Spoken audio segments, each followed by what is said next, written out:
करे कोई, भरे कोई।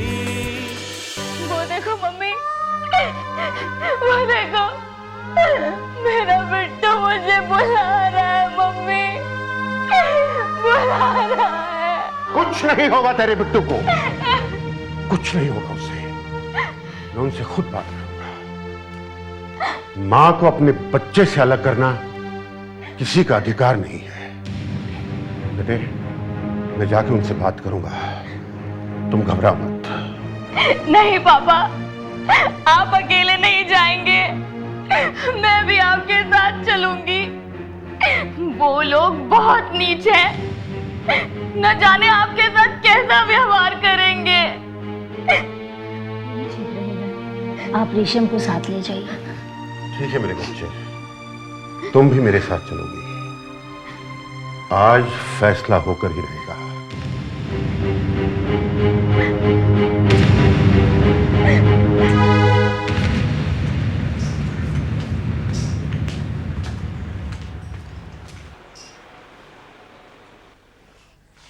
बिट्टू, बिट्टू, मेरा बेटा, मेरा बिट्टू, मेरा बच्चे, मेरा बच्चा। अरे हो माना नहीं, तुम्हारे बच्चे को उठाने की हिम्मत कैसे हुई?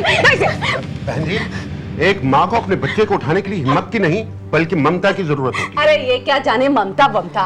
मैं क्या जानती हूँ और क्या नहीं, ये आप मुझ पर छोड़ दीजिए। मैं बिट्टू को लेने आई हूँ। अरे जा पहले और गुलछर्रे उड़ा करा, ये सब नाटक बाद में करना। चल बहन जी, आपके मुंह से ऐसी बातें करना शोभा नहीं देता। क्या शोर मचा रखा है? फिर आ गई?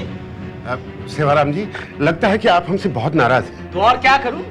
आपकी लाडली की आरती उतारूं? मैं अपने बिट्टू को लेने आई हूँ। किसी भी कीमत पर नहीं मिलेगा। क्यों नहीं मिलेगा?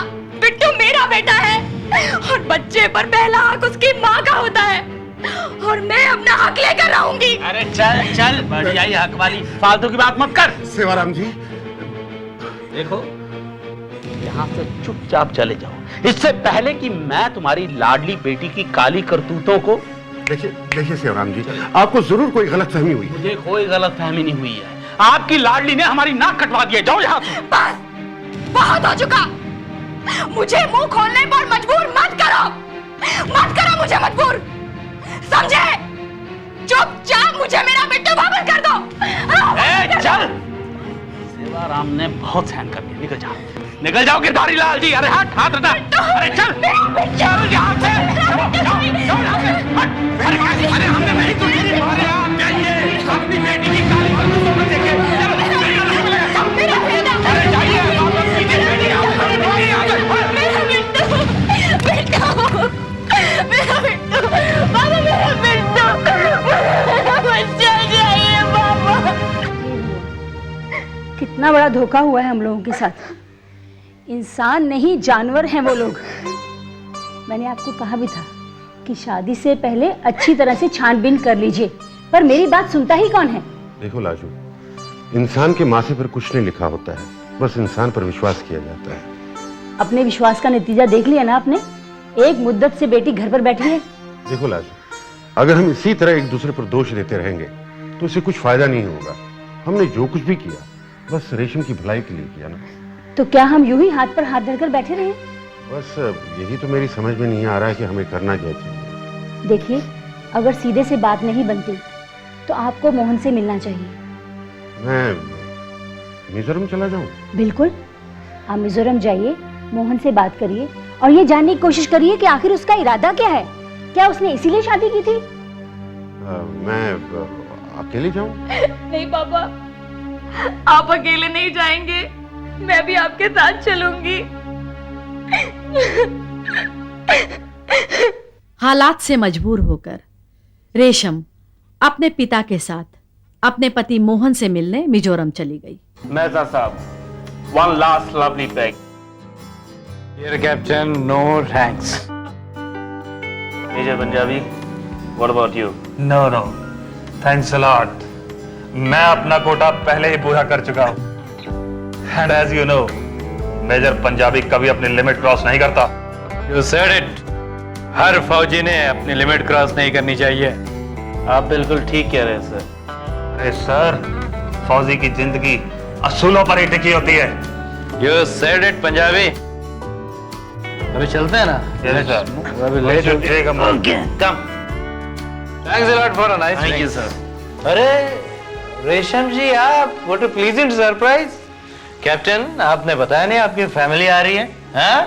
This is not good. Welcome, welcome. और कैसे हैं आप? बहुत अच्छा, आप सुनाइए आगे से। बस ठीक है। अरे आइए आइए। आप अकेली आई हैं? आपका सन वेयर इज ही? अरे होगा कहीं आ जाएगा, नो प्रॉब्लम। आइए चलते। Come come come come. Okay captain, excuse me. Bye bye. Okay. Bittu कहाँ है? और तुम उस दिन रेलवे स्टेशन क्यों नहीं आई? वो मोहन बेटे, देखिए प्लीज, मैंने रेशम से सवाल किया। Sorry, I am sorry. मैं तो 4 घंटे तक रेलवे स्टेशन पर खड़ी आपका इंतजार करती रही। आप खुद ही तो तुम ये कहना चाहते हो कि मैं झूठ बोल रहा हूँ? ये कहना चाहती हो कि मैं रेलवे स्टेशन नहीं पहुंचा? और अगर आज आप लोगों का यहाँ पे आने का प्रोग्राम बन ही रहा था तो आप लोगों ने मुझे इन्फॉर्म क्यों नहीं किया? बेटे, हमारे यहाँ आने का प्रोग्राम बिल्कुल अचानक बन गया। आप लोगों के कितने सारे प्रोग्राम्स अचानक बन जाते हैं।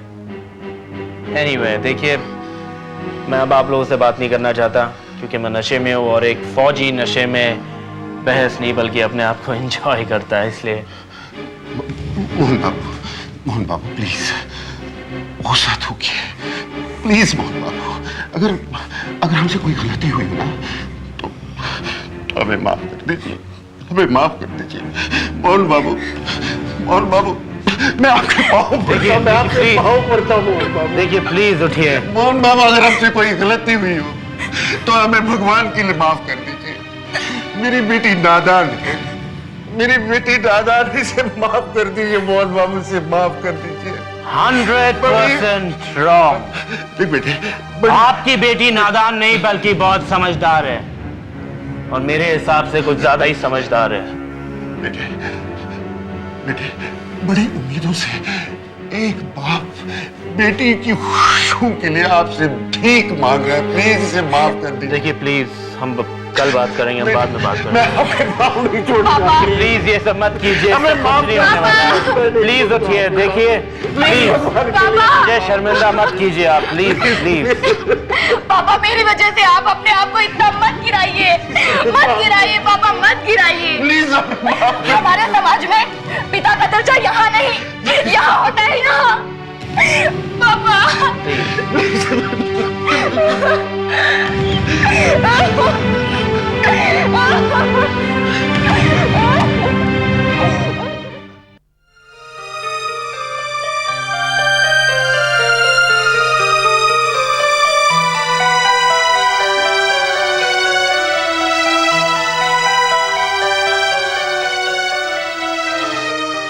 सपने देखना कितना अच्छा लगता है, लेकिन जब वही सपने टूटते हैं तो टूटे सपनों के नुकीले टुकड़े दिल पर ऐसा घाव करते हैं कि मारे टीस के सारा अस्तित्व हिल जाता है।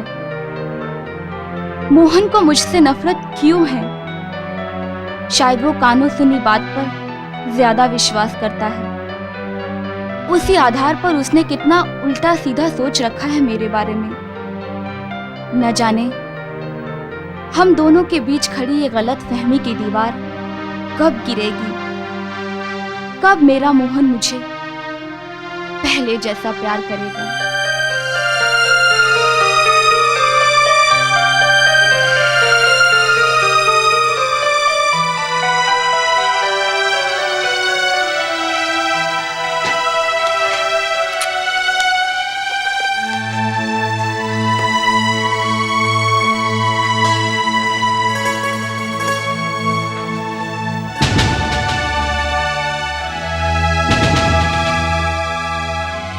समय और हालात इंसान को कितना बदल देते हैं। आज मोहन कितना पत्थर दिल हो गया है। 2 साल पहले जब यही मोहन पहली बार म्युनिसिपल कॉर्पोरेशन दिल्ली के ऑफिस में मेरे पास आया था।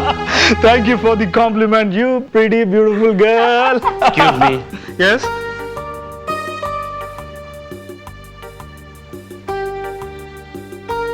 Okay.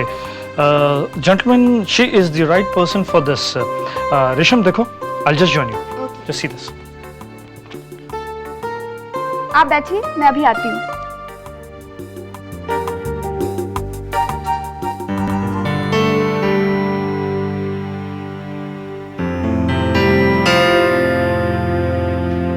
अरे ये क्या? आप तो सो गए। बोरियत इतनी हो गई थी कि नींद आ गई। ऐसा भी क्या हो गया? अब आप ही सोचिए, चंद मिनटों के काम के लिए कितने सारे घंटे निकल गए। ओह, आई एम सो सॉरी। वो क्या है ना कि ऑफिसर के साथ मीटिंग में थोड़ी देर हो गई। वो तो होना ही था, क्योंकि आप जैसे ऑफिसर काम की बात कम और खाने पीने की बातचीत ज्यादा करती है। इसलिए दिल्ली वाले लोग इस कोऑपरेशन को दफ्तर परेशान कहते हैं। लगता है आपकी राय बदलनी होगी।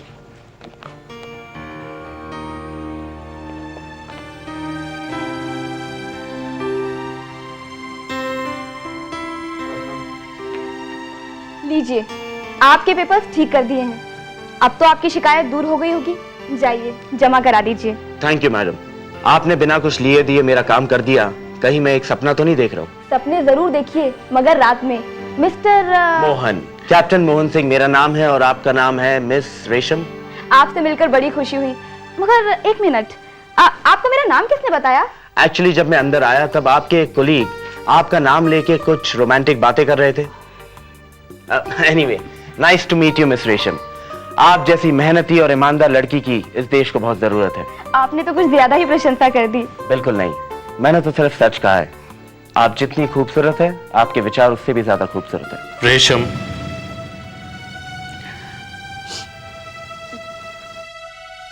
पंद्रह दिनों के लिए पेट्रोल ड्यूटी के लिए मैं बाहर जा रहा हूं। फिलहाल तुम लोग दिल्ली चले जाओ। पेट्रोल ड्यूटी खत्म होते ही मैं वहां पहुंच जाऊंगा।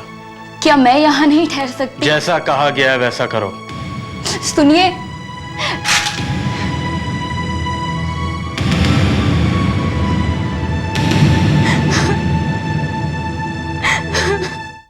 मोहन का ड्यूटी के लिए बार बार मिजोरम से बाहर जाना और रेशम के प्रति संगदिल रवैया इख्तियार करना रेशम को खलने लगा था। और वो कब तक अकेले मिजोरम में रह पाती, इसलिए उसने अपने पिता के साथ दिल्ली लौटाने का फैसला किया। मोहन ने भी इस बात की इजाजत दे दी और यह भी कहा कि 1 महीने के बाद वो भी दिल्ली आ जाएगा। मगर वायदे के मुताबिक मोहन दिल्ली नहीं आया। इसलिए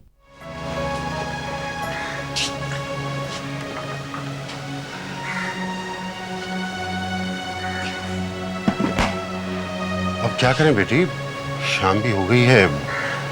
अब हमें क्या करना चाहिए? लगता है मोहन को हमारे आने की सूचना पहले से ही मिल गई है, इसीलिए जानबूझकर कहीं चला गया है। बेटे, हो सकता है कि वो पेट्रोल ड्यूटी से भी वापस लौटा ही ना हो। अब हमें ये सोचना है कि हम जाए कहाँ। मेम साहब, मेम साहब, मेम साहब, नमस्ते। नमस्ते साहब जी। नमस्ते। आप लोग अभी अभी आए? साहब तो पेट्रोल ड्यूटी पर गए हैं। ये भीम सिंह है, मोहन का अजली। कहो भीम सिंह, कैसे हो? मेम साहब, फौजी हमेशा चुस्त दुरुस्त रहता है। आप कैसी हैं? और वो आपका बाबा किधर है? साथ नहीं लाया? चलो कोई बात नहीं, बाबा दादी के पास होगा। वो ठीक तो है ना?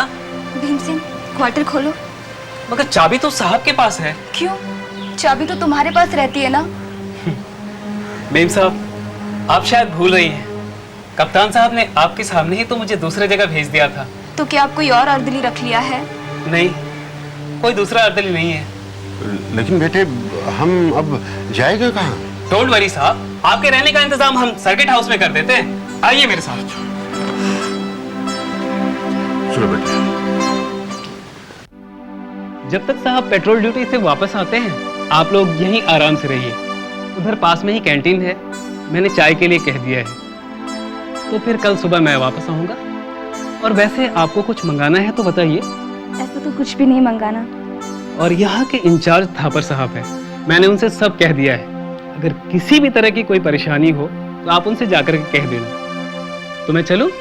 अरे ऐसे कैसे, चाय पीकर जाओ ना। कैसी बातें कर रही हैं मेम साहब, मैं भला आपके साथ कैसे चाय पी सकता हूँ? क्यों बेटे?